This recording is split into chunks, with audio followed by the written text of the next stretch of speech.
എല്ലാവർക്കും നമസ്കാരം. ഞാൻ സരിതാ മഹേശ്വരൻ.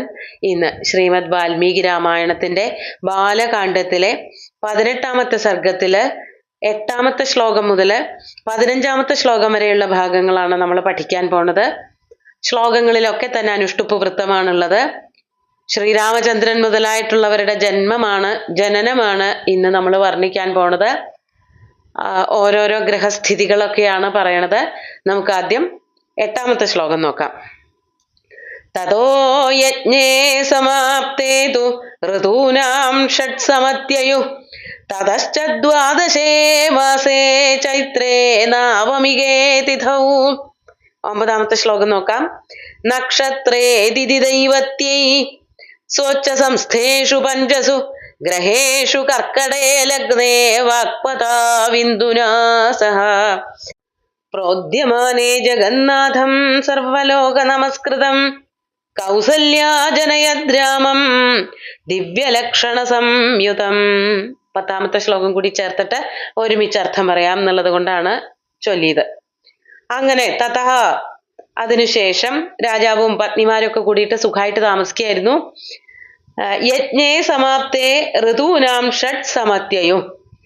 യാഗം കഴിഞ്ഞിട്ട് 6 ഋതുക്കള് കടന്നുപോയി. 6 ഋതുക്കൾ എന്ന് പറയുന്നത് ഒരു കൊല്ലാണ്. ഒരു ഋതുവില് 2 മാസങ്ങളാണുള്ളത്. അങ്ങനെ യാഗം കഴിഞ്ഞു, ഒരു കൊല്ലം കഴിഞ്ഞു. ഒരു കൊല്ലം കഴിഞ്ഞപ്പോൾ എന്താ സംഭവിച്ചത്? തതശ്ച ദ്വാദശേ മാസേ, യാഗം കഴിഞ്ഞിട്ടുള്ളതായ 12ാമത്തെ മാസത്തിൽ, അതായത് ഒരു കൊല്ലം കഴിഞ്ഞപ്പോൾ അപ്പോൾ എന്താ ഉണ്ടായത്? അതാണ് ചൈത്രേ നാവമികേ തിഥൗച. ചൈത്രമാസത്തില് ശുക്ലപക്ഷത്തില് നാവമികേ നവമി തിഥിയിൽ, അതുപോലെ അതിഥി ദൈവത്യേ നക്ഷത്രേ, അതിഥി ദേവതയായിട്ടുള്ള നക്ഷത്രം എന്ന് പറഞ്ഞാല് പുണർദം നക്ഷത്രമാണ്. അതിഥി ദേവതയായിട്ടുള്ള നക്ഷത്രമാണ് അത്രേ പുണർദം നക്ഷത്രം.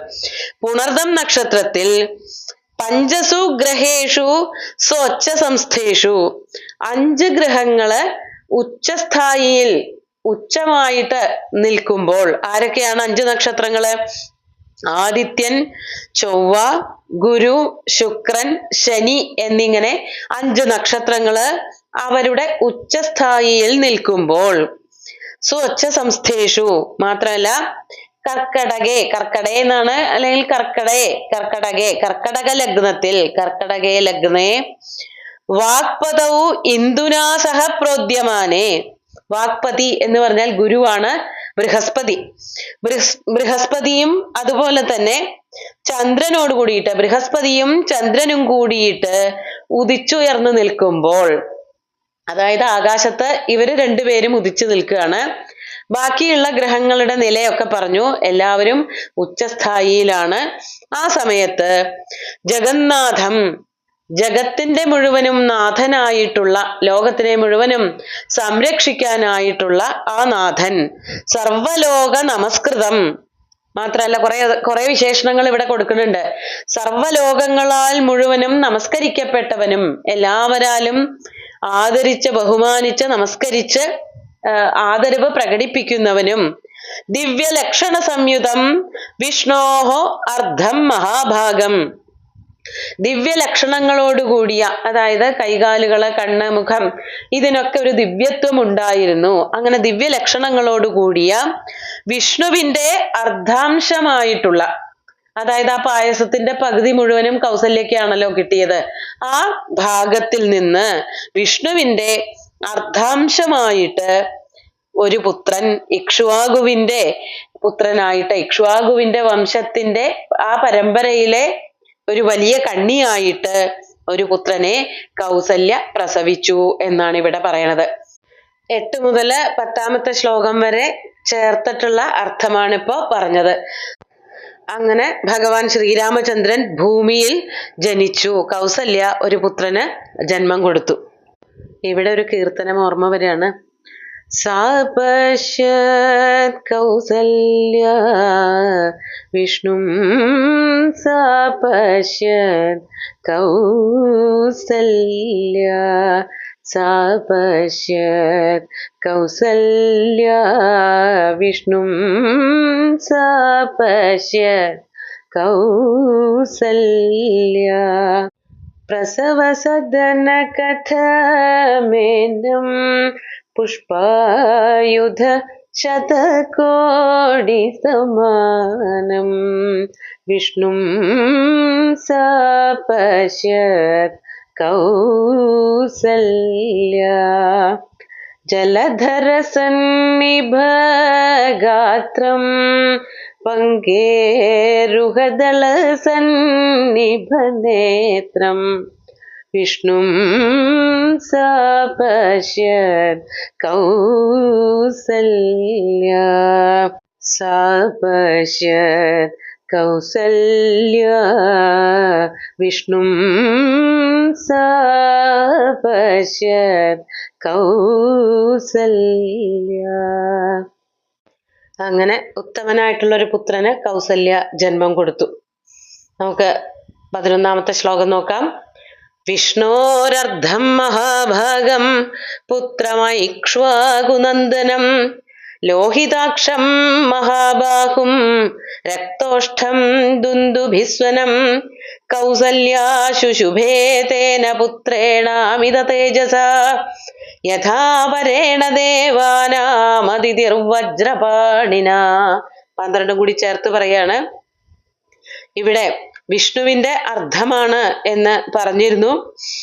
അങ്ങനെ ഇക്ഷ്വാകു വംശത്തിന്റെ പരമ്പരയായിട്ട് വന്നവനായിട്ടുള്ള അങ്ങനെയുള്ള ആ ഭഗവാൻ ശ്രീരാമചന്ദ്രനെയാണ് കൗസല്യ പ്രസവിച്ചത്.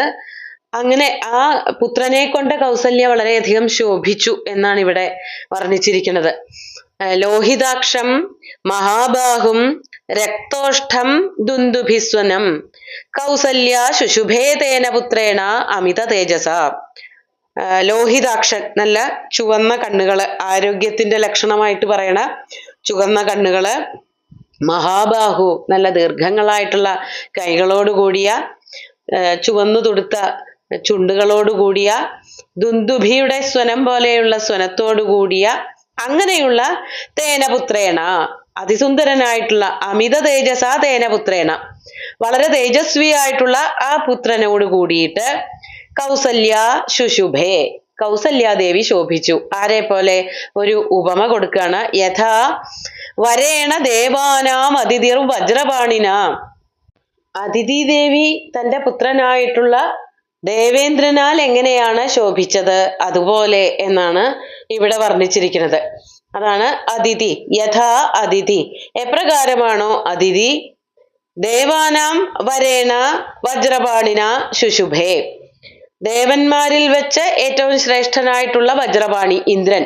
ദേവാനാം വരേണ എന്നുള്ള പ്രയോഗമൊക്കെ ആർഷമായിരിക്കണം. പഴയ കാലത്ത് ദേവേഷു വരേണ എന്നാണ് ഇന്നത്തെ കാലത്ത് പ്രയോഗിക്കുക. ദേവന്മാരിൽ വെച്ച് ശ്രേഷ്ഠനായിട്ടുള്ള ദേവേന്ദ്രനാൽ. അവിടെ ഷഷ്ഠി വിഭക്തിയിലാണ് പറഞ്ഞിരിക്കുന്നത്. ദേവാനാം വരേണ, ദേവന്മാരിൽ വെച്ച് ശ്രേഷ്ഠനായിട്ടുള്ള, ദേവന്മാർക്കൊക്കെ ബഹുമാന്യനായിട്ടുള്ള വജ്രപാണിയായ ഇന്ദ്രനാൽ എപ്രകാരമാണോ അതിഥി ശോഭിച്ചത് അതുപോലെ ഭഗവാൻ ശ്രീരാമചന്ദ്രന്റെ സാന്നിധ്യം കൊണ്ട് കൗസല്യയും ശോഭിച്ചു എന്ന് പറയാണ് ചെയ്യണത്. നമുക്ക് 13ാമത്തെ ശ്ലോകം നോക്കാം. ഭരതോ നാമ കൈകേയ്യാം ജജ്ഞേ സത്യപരാക്രമ സാക്ഷാത് വിഷ്ണോശ്ചതുർഭാഗ സർവൈ സമുദിതോ ഗുണൈ. ഈ ശ്ലോകത്തില് ഭരതന്റെ ജന്മത്തെ പറ്റിയിട്ടാണ് പറയണത്. ശ്രീരാമന്റെ ജന്മത്തെ വർണ്ണിച്ച അത്രയും ശ്ലോകങ്ങളൊന്നുമില്ല. പക്ഷെ ഭരതനെ വർണ്ണിക്കാൻ വേണ്ടിയിട്ട് കവി ഉപയോഗിച്ച വാക്കാണ് സത്യപരാക്രമ എന്ന്. ഇത്രയും കുട്ടിക്കാലത്ത് ഈ സ്വഭാവമൊക്കെ കാണുമോ എന്നുള്ളത് നമുക്ക് എല്ലാവർക്കും അറിയാം. അതൊക്കെ പിന്നീട് വന്ന സ്വഭാവങ്ങളെ കൊണ്ട് കൂട്ടിച്ചേർത്ത് വർണ്ണിക്കുന്നതാണ്. അതുകൊണ്ടാണല്ലോ ശ്രീരാമന്റെ കാര്യത്തിലായാലും ലോഹിതാക്ഷനാണ്, മഹാബാഹുവാണ്, ദുന്ദുഭിസ്വനത്തോട് കൂടിയവനാണെന്നൊക്കെ കുട്ടിക്കാലത്ത് ഇതൊന്നും മനസ്സിലാവില്ല. പക്ഷെ അങ്ങനെയൊക്കെ ആയി തീർന്നവനാണ്. അപ്പോ ഭരതനെ പറ്റിയിട്ട് പറയുമ്പോൾ ഭരതോ നാമ കൈകേയ്യാം ജജ്ഞേ, കൈകേയിക്ക് ജനിച്ച പുത്രനാണ് ഭരതൻ എന്നു പേരുള്ള ആ പുത്രൻ. അദ്ദേഹം എങ്ങനെയുള്ള ആളാണ്? സത്യപരാക്രമ, സത്യം കൊണ്ട് ജയിച്ചവനാണ്, സത്യസന്ധനാണ്, സത്യവാൻ, ഗുണശീലനാണ് എന്നൊക്കെ കാളിദാസനും പറയുന്നുണ്ട്.